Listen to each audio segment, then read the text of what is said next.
안녕하십니까. 착한 집짓기입니다. 오늘 이야기 나눠볼 주택은 240.65제곱미터, 72.79평, 모던 스타일의 전원주택입니다. 그럼 건축 내용을 확인하고 본격적인 이야기 시작해 보겠습니다. 공법은 스틸 공법입니다. 스타일은 모던 스타일이고요. 외장재는 타일 벽돌과 청고 벽돌, 그리고 2층 강화 유리 난간이 사용되었습니다. 지붕은 고내식 합금 도금 강판이 사용되었고, 창호는 47mm 3중 유리 시스템 창호가 설치되었습니다. 1층 약 39평, 2층 약 34평, 그리고 다락 약 7평으로 구성된 도심주택입니다. 시공사는 그린홈 예진, 설계사는 최부용 갤러리 하우스입니다. 영상 하단 설명란에 홈페이지 주소와 연락처를 기재해 놓았습니다. 필요하신 분들은 참고 부탁드립니다. 많은 남자들이 그렇듯 저도 전원생활을 동경하고 있었습니다. 그래서 마당이 있고 아이들이 마음껏 뛰어놀 수 있는 그런 집을 짓고 싶었습니다.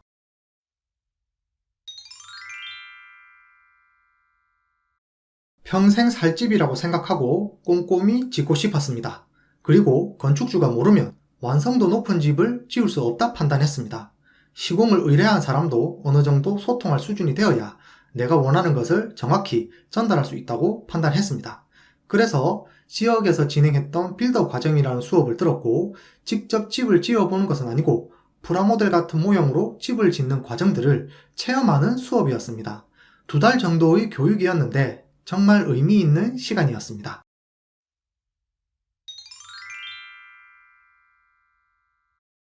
철근 콘크리트는 처음부터 배제했습니다.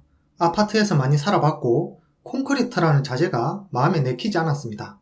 그리고 목 구조는 자재 수급 문제 때문에 가격이 많이 오를 거라 예상했습니다.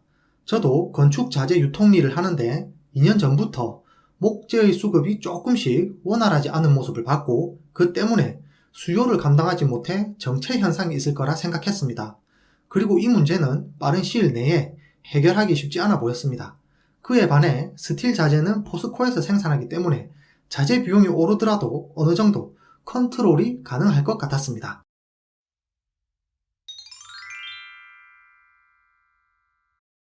시작은 조금 아쉬웠지만 점점 좋아졌고 마지막에는 만족하면서 끝난 것 같습니다.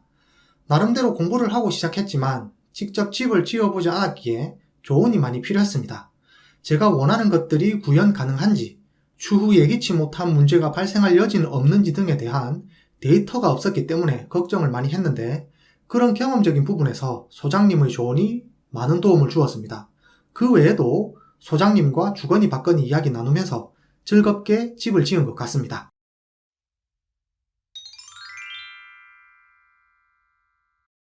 처음 시작할 때 지금 소장님이 아닌 다른 분이 맡아 진행해 주셨습니다. 사람마다 스타일이 다르지만 그분은 과묵하게 일을 하는 스타일이셨고, 그리고 진행도 조금 더디게 흘렀습니다. 저희도 대략적인 일정을 예상하고 준비를 했는데 차질이 조금씩 발생했고 중간에 지금 소장님으로 변경하게 되었습니다.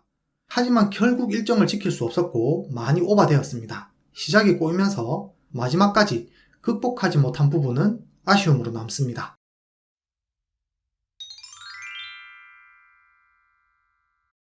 첫 번째, 측면 디자인입니다.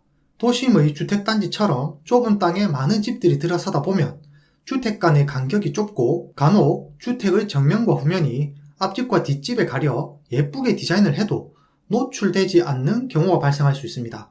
본주택은 사전 답사 후 노출이 많은 측면 쪽에 디자인을 집중했고, 그 결과 다른 주택들과 차별화된 외관을 가질 수 있게 되었습니다. 두 번째, 라인 조명의 활용입니다. 본주택은 낮에도 멋지지만 특히 조명이 들어오는 저녁에 더욱 빛을 발합니다. 화려한 조명이 아니라 심플하게 사용된 라인 조명이 포인트가 되어 시선을 끌고 있습니다. 간결하게 선 하나로 느낌을 살린 건축가님의 역량이 돋보이는 부분입니다.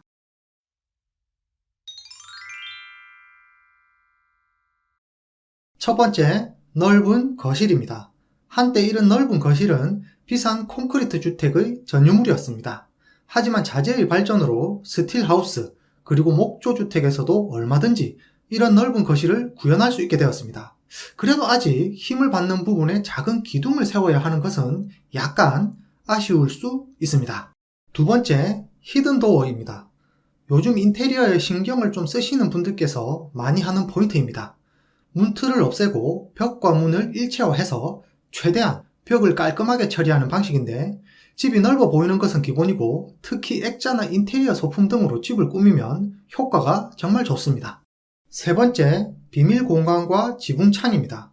건축주님께서 집을 지을 때 아이들과 대화를 많이 나누셨고 각자 원하는 부분을 최대한 반영하기 위해 노력하셨다고 하셨습니다. 그래서 잠을 잘 때 하늘을 볼 수 있는 지붕창이 설치되었고 또 다른 방은 다락의 비밀 공간을 만들게 되었습니다. 만약 아이들의 의견을 묻지 않고 어른들이 모든 걸 결정했다면 이런 재미있는 공간들은 나오기 힘들었을 것 같습니다. 가족분들과 함께 집을 짓기 위해 소통하고 대화하셨던 건축주님의 노력 덕분에 이런 멋진 집이 탄생한 것 같습니다. 마지막으로 예비 건축주님께 드리는 한마디입니다. 저희는 가족들과 굉장히 많은 이야기를 나눴습니다. 집을 짓는 일이 일생에 한 번 있을까 말까 한 큰일인데 저와 아내의 의견으로 모든 걸 결정한다는 게 아닌 것 같다는 생각이 들었습니다. 그래서 아이들 이야기도 듣고 물어보면서 전에 없던 대화 시간이 늘어났고 덕분에 가족 관계가 더 끈끈해지는 느낌을 받았습니다.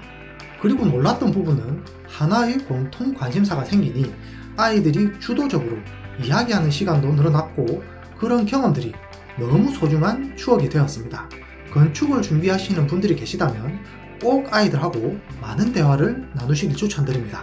그리고 요 몇 년 새 아파트 값이 어마어마하게 올랐는데 특히 서울은 말도 안 되는 가격으로 올라버려서 차라리 그 돈으로 집을 지으시는 것도 고려해 보시면 좋겠습니다. 지금 저희는 아파트 때보다 여유롭고 자유로운 생활을 하고 있습니다. 눈치도 덜 보고 생활의 질도 많이 높아지는 걸 느끼고 있습니다. 라고 말씀을 남겨주셨습니다. 오늘도 영상이 도움되셨다면 구독과 좋아요, 댓글 알람 부탁드립니다. 감사합니다.